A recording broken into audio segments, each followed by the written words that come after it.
Okay, Boker Tov, everyone. Thank you for coming. The month of Tevis is sponsored by the Aron family, Lili Nishmas Levi Ben Yosef, and by the Silvers, Lili Nishmas Bas Yafega Bas Yisrael. This week is sponsored by Yael and Avi Miller for the Refuah Shlema L'chol Chole Am Yisrael. By Rabbi Michael and Phyllis Miller, Lili Nishmas Mordechai Nachman Ben Chaim Meir, and Chaim Meir Ben Yaakov Nachum. By Jill and Robert Kaufman, memory of Robert's grandmother Chaya Bas Aryeh Leib. By the Stenders, by Jody and Zev Stender, memory of Jody's Abba, Mickey Wall, upon his 10th yahrzeit, Yosef Chaim ben Yechiel Halevi, and by the Deutsches, memory of Avram's mother, Saraitza Bas Sion, Bas Avram Yaakov, and by the Adlers, Leilui Nishmas, Marilyn's Ima Shifra Tzivia Bas Avram Yaakov HaKoyen. Sweet memories. Last time I was with her, visiting her after shul Shabbos morning, she was dancing in the living room. I'll never forget it. She was able to dance until 94 in 8 months. Wow. That's a big deal. That's a big deal. Okay, so we are gonna be continuing our learning from the Biala Rebbe on the context of davening, women's davening in a shul. What we're going to be seeing today is will remind us a little bit of something that we saw a few months ago, with a little bit of a twist. I think it'll give us a lot of koach and a lot of chizuk and simcha. Is this Yair's first? No. In this world, yeah. In this world, right? Yair's first learning in this, right? We shouldn't put it to shame. We should show him that we're doing our best here. It's omnam not what he was experiencing a few weeks ago, but that's special. So, you know that there's a concept called Et Ratzon. Et Ratzon. What does Et Ratzon mean? There are specific times where it seems that the gates are more open. Our hearts are more open. Auspicious times. V'ani tefillati lecha Hashem et ratzon Elokim berov chasdecha aneni be'emet ishecha. When do we say that? V'ani tefillati lecha Hashem et ratzon.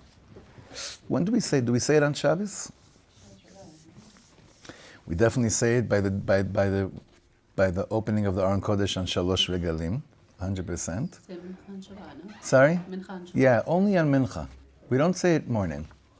And there's a reason for it. The Et Ratzon, that moment on Shabbos, Mincha time, getting close to Shalosh Shudas, or even from the time, if you're even davening earlier Mincha, but it's that period of the Shabbos, is known more as an Et Ratzon. Et Ratzon literally means a time where there's Ratzon, where there's more of a will for what? For things to be heard, or for us to feel like we know what we really want to say. An Et Ratzon. And we're always looking for those Et Ratzons.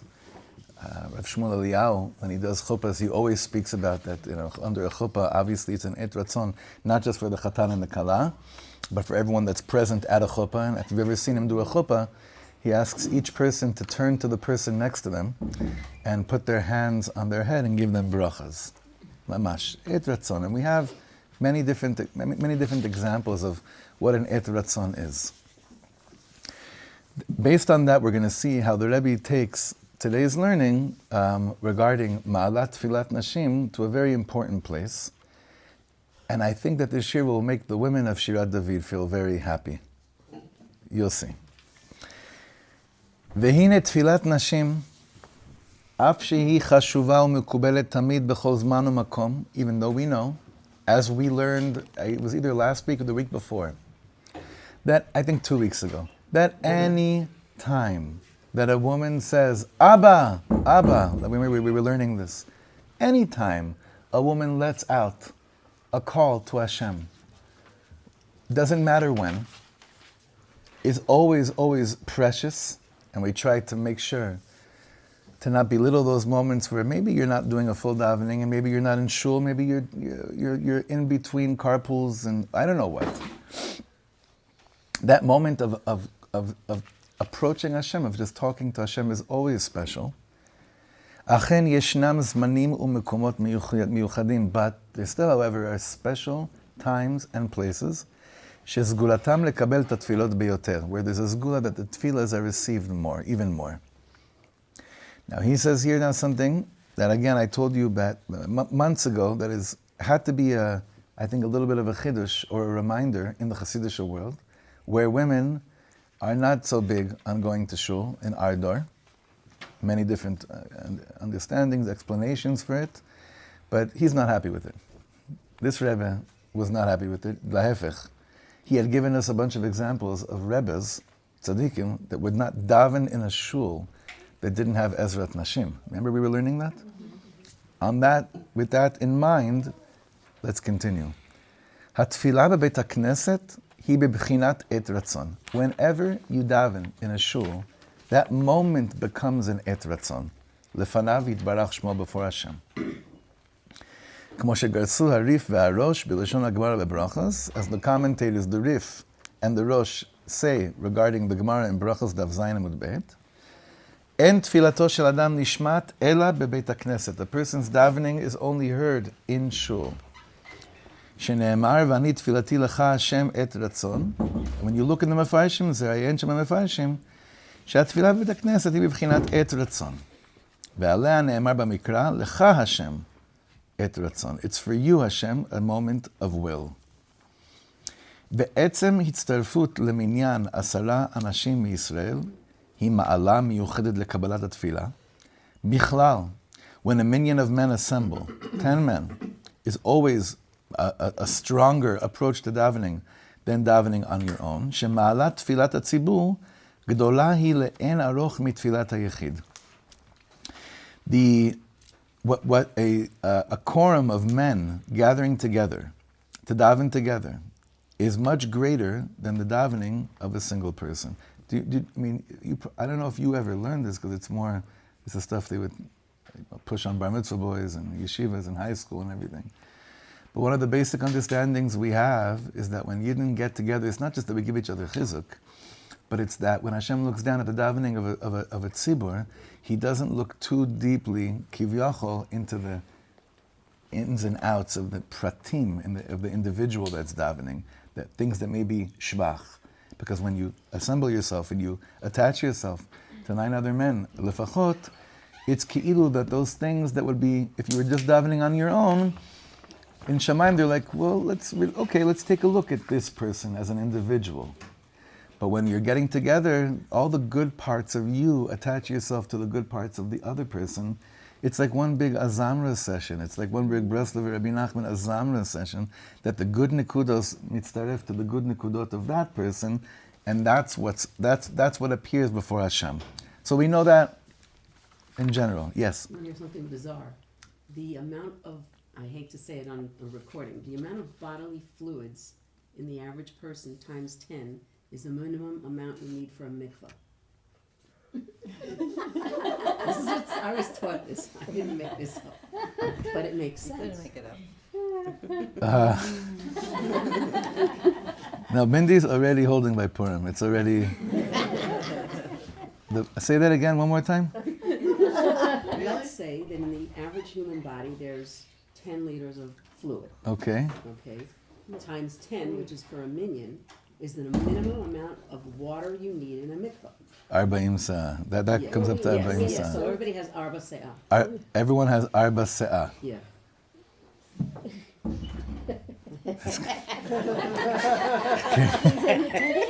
Yeah. No, I have to.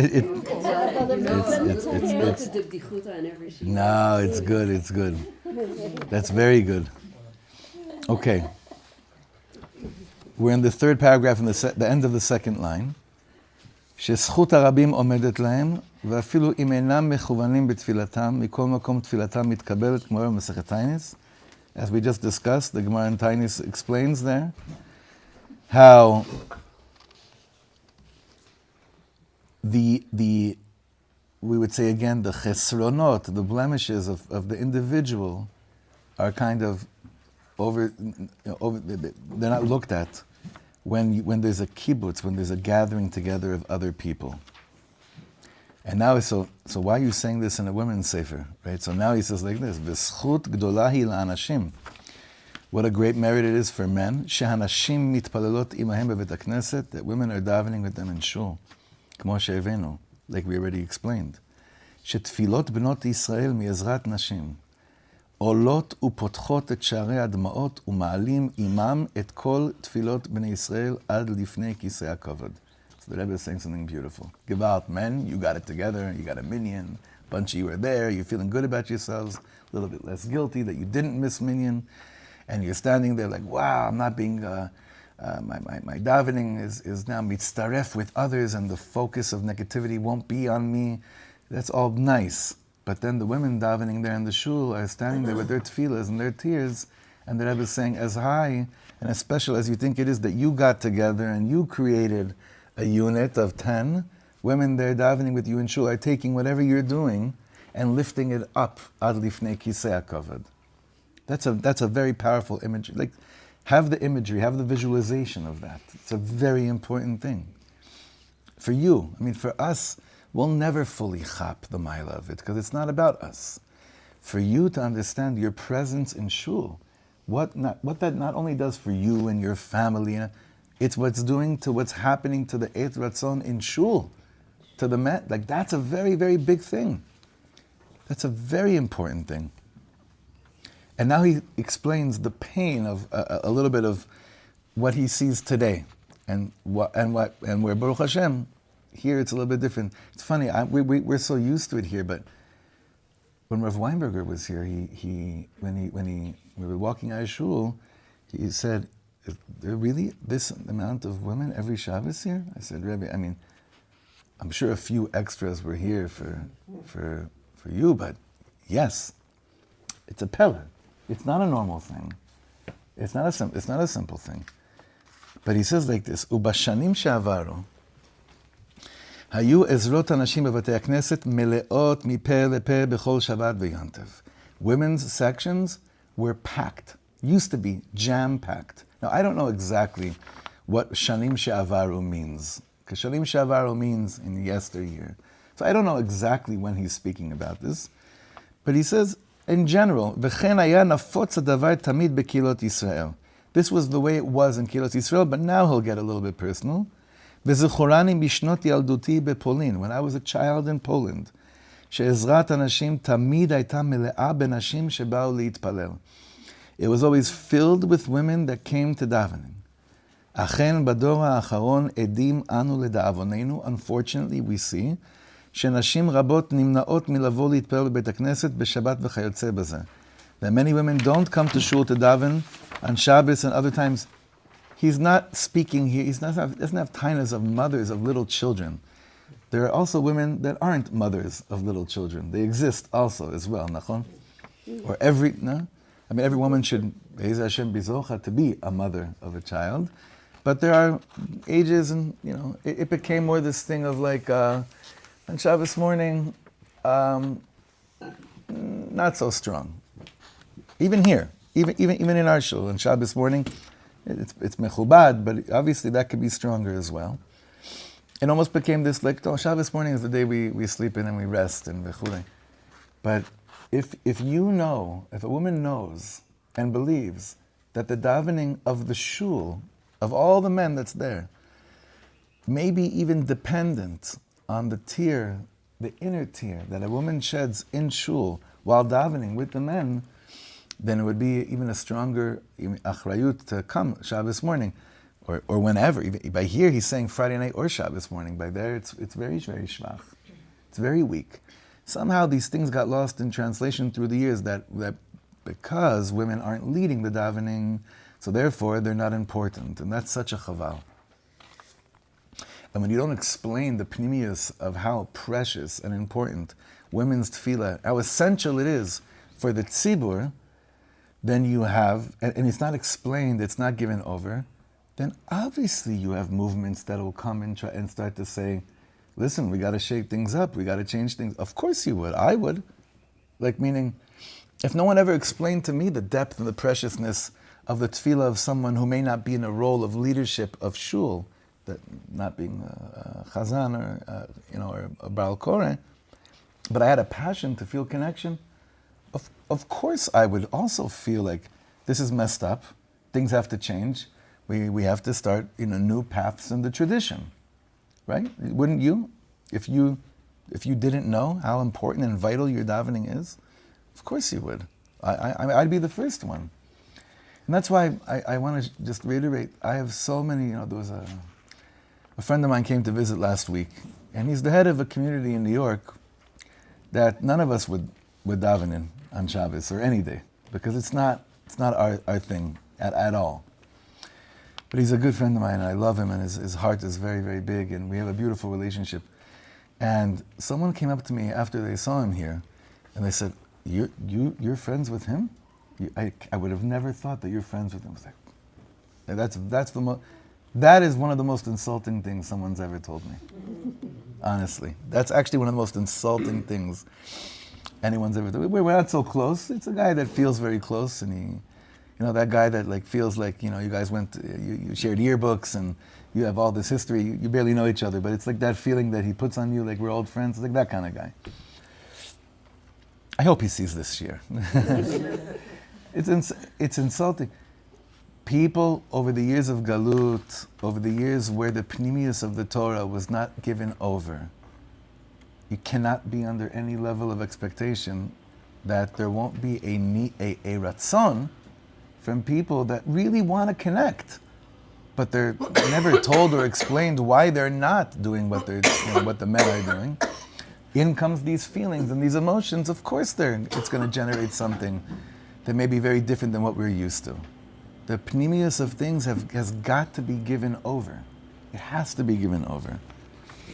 So, what happened over the years that women stopped coming to shul in more of these types of communities? I'm not sure.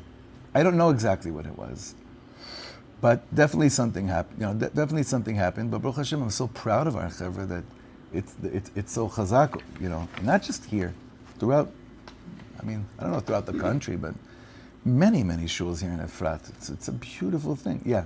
It could be that we're more balei tshuva and have more hitlavut as women because we're balei tshuva.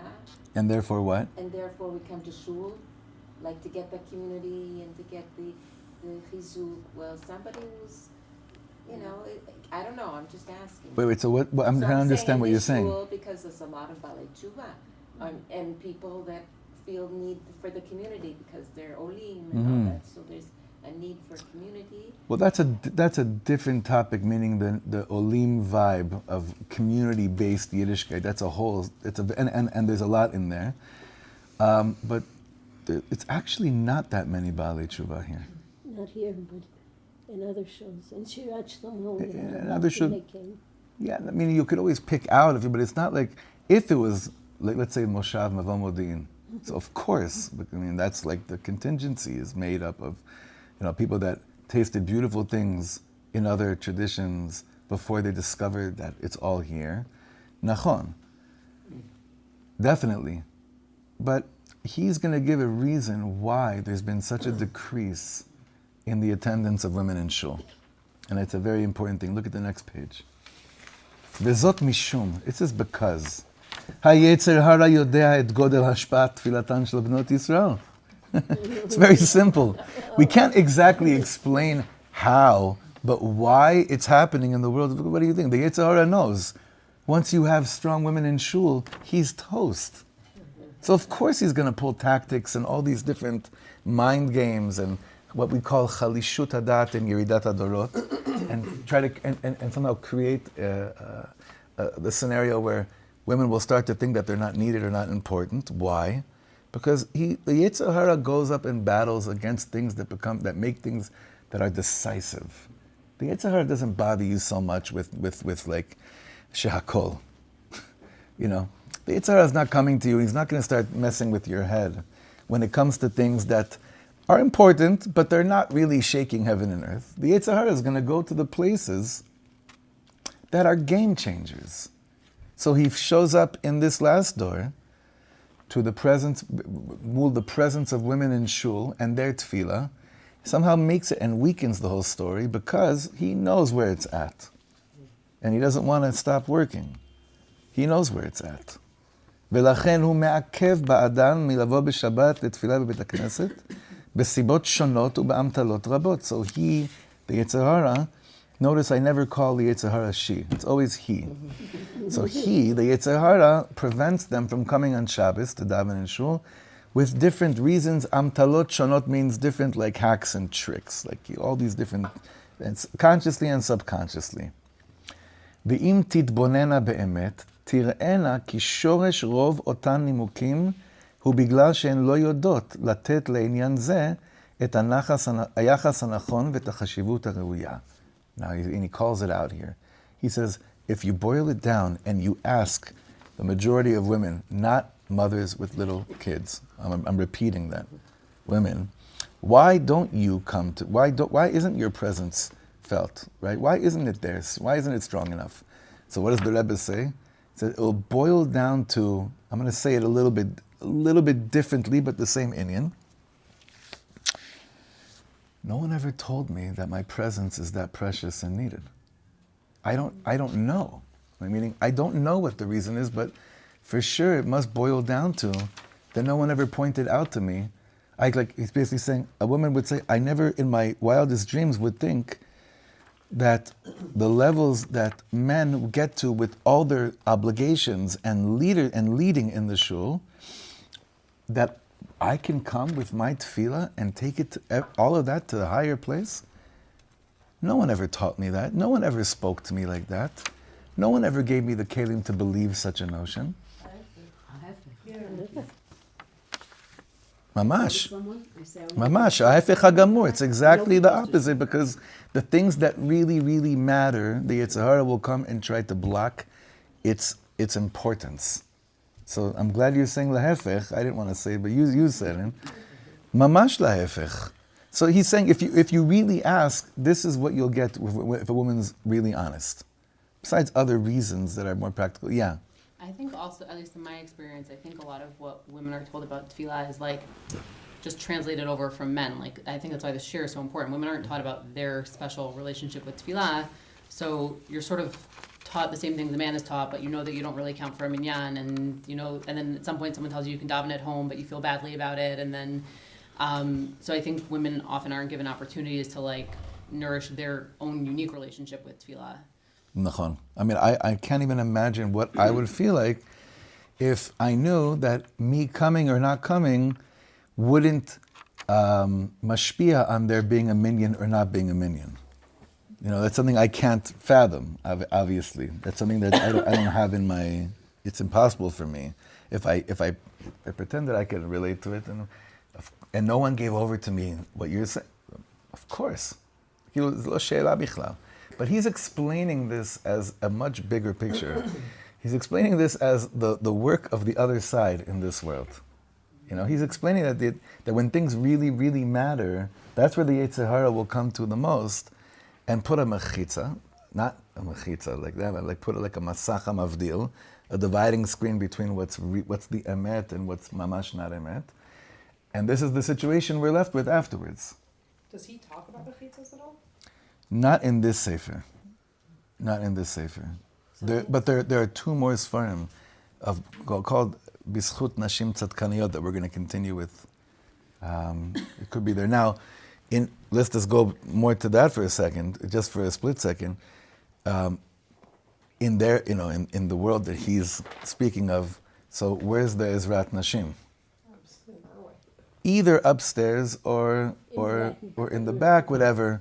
So maybe that could be another additional, but we live in a community that, the mechitzas, you can't get better. Meaning, in terms of feeling part, halachically, it can't get more, like yesh po makom, yesh po drisha. Yeah. Does it count if you go to daven but you're not in the same place? What does that mean? Meaning, like, if you come in late, so you are catching up, or if you're, you know what I mean? Yeah, it doesn't count, and your davening means nothing. It doesn't count. Make sure people know you're sarcastic. It doesn't. I think your response would be enough. They also hear laughing. Don't worry, it's all good. No, but I'm being serious. as like a mother of young children, right? So like I'm happy when I Right. get there, right? And this Right. is really machazeking me. Yeah, And I'm good. hearing like what Elisa said, Good. and like I totally get it, right? But like I know in reality, if I'm gonna make it, I may not make it on time, right? So then like, I guess hearing this and hearing that like our tefillah can really Right. machazek the tzibbur, Right. is it, I guess I also, it's a practical question, like, do I just go to wherever the tzibbur is? Yeah, that's already halachic. That we have halachic Right. parameters for this. That's a different shaila. I'm just impressed that you're machazeked by this. This is really bumming me out. Well, wait, wait, I wait. have little kids. I don't make it. There is no shul like this in other places. Right. I'm not going there right now. Lori, I'm sticking with you for a second. Listen, I want you to believe something. Okay. I'm asking you to believe in something. The Yetzer Hara wants you to think that if you don't, that's it. No, but you have to call it. The Yetzer Hara wants her to think that if you're not able to be there relatively on time, be part of the minyan, meaning in terms of the flow and the space, that, okay, so all this stuff we said is cute, but it's not for you. Now, for a man, it's different. Because because of the level of chiyuv that is, he's working with something else a little bit. But even there, I would also say, to the person that says, to the man that says, if I'm playing catch up all the time, then, does it really matter if I'm able to get in a few words? Yetzer Hara wants you to think also that it's not shadowed by a woman. It would be felt even much more, 100%. It is the Yetzer Hara that is telling anybody that if you can't be there from relatively from the start and keep the flow, v'chule, then this is not for you. That's not true at all. It's mamish the Yetzer Hara. How do we know at what moment of the davening the inner tear, or in your case, the outer tears will start to flow, right? We don't know when exactly it will be. And it could be those few seconds I chap actually are the lifting up the whole shul. The whole shul. So I'm going to stay at home and say, I don't know, because I'm going to get there and then they'll be by Kedusha and I'll feel weird. And this. No, that's the Yetzer Hara talking, trying to prevent tefillas to go up before Kisei HaKavod. I want you to believe that. I want to believe it about myself too, It's very different by me because I'm a Kohen, so I have a different thing that I always have to make sure that I'm more or less on time because I have to always be done with my Shmona Esrei by the time that the duchening, yeah. These are very important. Look, a lot more things that come from this learning, you have to say, I can't tell you where this shows up in your life. You have to, like you're saying, you have to bring it up and highlight and point out where these things are really needed for a tikkun, for certain people, certain chavra, and certain tikkun for a certain experience of lack of learning that we may have had in our life. A lack of. Okay. I didn't forget about you, Daniela. I just know it's going to be a whole zach. But I can't stress enough any more times the importance of him and me emphasizing here. We're not speaking about mothers with little children, that their avoda that's their avoda. We could do a whole shir on trying to explain how that avoda is probably even higher than everything that we're speaking about over here, but you're not going to buy that. Even though that's the emet of all emet. The emet of all emet. But most people won't buy that, so it doesn't matter right now. I'm not going to get stuck on that right now. והרבה, כי בדברים, it says here, כי בדברים שהם יקרים וחשובים לאדם באמת, מוצאו כבר זמן ורצון לקיימם. Things that are really precious and important to a person, they find the time. The Lubavitcher Rebbe would always give tasks to people that didn't have any time to do anything. Why? Because people that say, "Oh, I have time, I could do it," it's like you're probably not the person to do it because you say that you have time. You're not a person, you're not a doer. Things that are really that important to us, we find time for. But how could it be why would it be so important for a woman that doesn't understand the pnimius of their tefillah to be part of coming to shul? So the Yetzer Hara is trying to prevent the women of really understanding, learning, and feeling that their davening is vital for Knesset Yisrael. והרבה סיבות ומניעות מתמעטות לנוכח הרצון החזק וחשיבות הדבר בעיניו. You could have a lot of reasons and a lot of things that prevent you, but when it comes to saying that you know, maybe this olam is dependent on this, we find the space, we find the right thing. ולכן יש ללמד הנשים, you must teach women must be taught, שתדענה להעריך אל נכון את יקר תפארת תפילתן. Women must understand the ma'ala, the level of their davening, for real. This is not to make them feel good. This is not a feel-good shir. Sometimes it may be, but that's not the point of it. It's pashut learning a sugya that we just don't learn enough. ולעוררן, and to wake them up, על העניין החשוב של תפילה בבית הכנסת, מה שנשתכח קצת בדורנו, ולא הורגלו בזה הנשים והנערות, שתשתדלנה במידת היכולת לבוא לבית הכנסת ולהתפלל בעזרת נשים, בשבתות ובימים טובים. Here, Baruch Hashem, there are women in the women's section every single shachris, every morning. It's amazing. Yeah. I read it, with all due respect, a little bit differently. And I don't think that the Sefer was written most likely with the intention that women were going to be sitting in a shir and learning. And it says, Yesh lelamed. The instruction here is, you have to teach and you have to talk about it. And the reason stores started having greeters is because people were shoplifting when they didn't feel seen. And the message, at least the way I'm reading it, is you have to do your job of making sure it's clear that it matters. Not women. Well, who's it directed to? Not that women don't understand and women have to understand, but rather you, the man, in your role of leadership, have to see them. You have to say something out loud that it matters, right? Yesh lelamed, right? Not just like they have to learn, but you have to be making sure that that's outspoken and clear. And it may be that part of the reason there was that yerida is because nobody was making them feel seen and that it mattered. And people stop doing things when they feel like it doesn't matter, when that's not made explicit to them. Either I didn't understand you at all, or I fully understood you, because I agree with every word you just said. I wasn't anticipating that you're disagreeing. I just think the emphasis here is on the role of the men in leadership, having the chiyuv to express it and make it clear, not just that women need to know and women need to understand. So That's you should start dancing if that, because this is a Hasidic Rebbe that writing a whole book and saying exactly what you're saying. Yeah, no, absolutely. But I What do you mean for think men? maybe the message got lost in that male leadership, not just in women. For not sure, men. 100%. But it has to be 100%. both Yeah, ways. no, but It has to be women and men, because the men have to know it and make space for the Betach. women, but the Women- women have to understand that Right. it's important enough to them Nachon, to nachon. make it a cause, like for their community, for themselves. Betach. 'Cause if you don't appreciate your own Betach. tefillah- Listen, Marilyn, you could attest to this. There are a lot of things we still have to work on here. That's not one of them.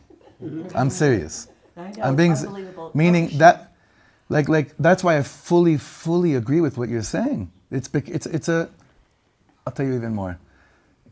I think I shared this with you. I don't know if I did. I was in Paris to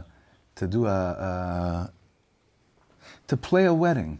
This was me, Avi Hirschberg, Laser Lloyd, and Ellie Farkas and Chilik Frank went out to Paris to play a wedding of a good friend of mine that was marrying a girl from Paris. Now they live in Yerushalayim. Rav Weinberger was Masada Kiddushin.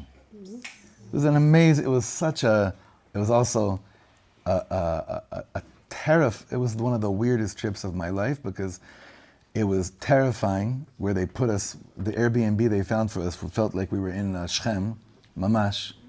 Like it was terrifying. I also met Keanu Reeves in the bathroom at the airport. Like all these weird things were going on, literally. And I actually started talking to him, and it got even weirder. Did you do it? Matrix. No. But the reason I brought this up was because that was the first week that I became the rabbi of the shul. And I asked Rav Weinberger, I'll never forget this, walking from the chuppah to the hall where the dancing and the su'udah was going to be. I said, Rabbi, well, okay, what now? Like, what do you do now? You know, where do you start? I'll never forget this. He said, make sure you're teaching women Pnimiyus Torah. That was the first thing he told me. First thing he told me. I came back the following Sunday morning. We started learning Bilvavi Mishkan Evne at the home of Miriam Sasson. And we haven't stopped since then. So I am full, I couldn't be more on the same page of what you're feeling and what you're talking about. And to do everything that we can to, I try, no matter what seasons, as you see, like, we've been learning for kimat 10 years together, and sometimes it's bigger, sometimes it's stronger, smaller, it doesn't matter. This show must go on, of learning this Torah to the Nashim Tzadkaniyos of the community. And it's not a nice thing to have in the shul, it's vital. And I believe it's vital in every community. But what we're trying to also do is to make sure that it doesn't get hijacked by kochos haklipa and the sitra achra and the Yetzer Hara that will also come and try to hijack that approach, and then lebalbelet hayotzrot, which means then to confuse things and confuse roles and what the whole world is a birur that the whole world is going through. Okay, so again, it's interesting that you brought that word up, because I looked again to see, does he put a vav in the word lilamed? Did I read it wrong? Because then it'd be something else. Because then it'll be bechen yesh lilmod, which would mean you have to learn. Yesh lilamed hanashim shetedana la'arich nachon et ikar tiferet tefillatan. It's on us. Uleoreran, and to wake them up on this important thing of davening in shul, what's been forgotten, like you said. Okay, so that was a very important hashlama of a completion of a piece that we started months ago, that I was very happy that he came back to and explained it a bit more thoroughly and in a way that I think is given over clear. Are there any questions until now on what he said? We're good? Wait, Michal, you had your hand up. What do you want to say? That I think that from my personal experience of being a mother of young children, and I really don't get to shul often at all, there is also an aspect of the makam being able to lashpia. Like sometimes you're the mashpia, but then you also want to be mushpad from something, be influenced by something. So there were times that I would just sit in shul at a don olam. That's when I would get there and feel like I got energized until the next Shabbos. That's just one thing. Meaning, like, if I can't even get there to actually do tefillah, maybe in response to what Lori was saying about, like, whenever I get there, there are other women, you might be the reason that you're affecting someone else in the Ezrat Nashim. That's one thing. The second thing... And the Ezrat Gvarim, I would say. Yeah, well... Based on what he said. Yeah. Another thought that just came up from this conversation that we just had is that, yes, there is the inyan of the man understanding that the tefillat nashim is something very important, but I'm also thinking that, I know you don't want to talk about this, but for women who do have young children, we need to also be knowledgeable enough to be able to give over to the next generation this importance of being in shul and being in the tefillah in shul, because for whatever reason we were not taught correctly growing up the importance of going to shul. I would love to hope that our daughters will also understand just by seeing us going to shul. So it's not just for our husbands and our men in the community to understand it, but it's also for us to be able to be a walking example to everyone else. Well, so I think that you have to carry the torch. Once it's taught to you, yesh lelamed, so something was taught, something was given over, then the achrayut is on you to then to then continue that down. As we said once before, that quite often, if you ask girls, like, where did your connection to Hashem, if you have to tell me about your childhood, you seem like you really have this special spark with the Ribono Shel Olam. Like, where do you think the spark was initiated? Like, where do you think it came from? Like, who did you have that teacher in high school? Did you have that Shabbaton you went on, or that class, or that series? So often I saw the way my mother lit Shabbos candles, and it made me a Yid. So too, I saw, like, when did shul become important to you? I saw what it was like for my mother to be there, and that's what made it so special for me. That happens often. Now, this is crucial, okay? There's a way of showing your child that something is important to you that they will hate and detest the rest of their lives. Your way of making sure you come to shul may push your children to want to check out Buddhism. Easy. Because if the approach is, this is important, we have to get to shul, you know how important it is to get to, forget it.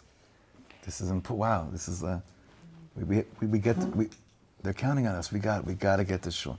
It's like this with everything, you know, you could kill a person's Yiddishkeit Erev Pesach. Erev Pesach can kill a child's Yiddishkeit forever. The week before Pesach can ruin children's experiences with Yiddishkeit. Mamish. So Rabbi Nachman, it's such a, hopefully remind me this before Pesach, Rabbi Nachman has such an important Torah about chumras and how he never took on any chumras. Rabbi Nachman didn't take on chumras, he fasted from week to week when he was like 5 years old. Talking about the halachic chumras, Rabbi Nachman was very, very against them.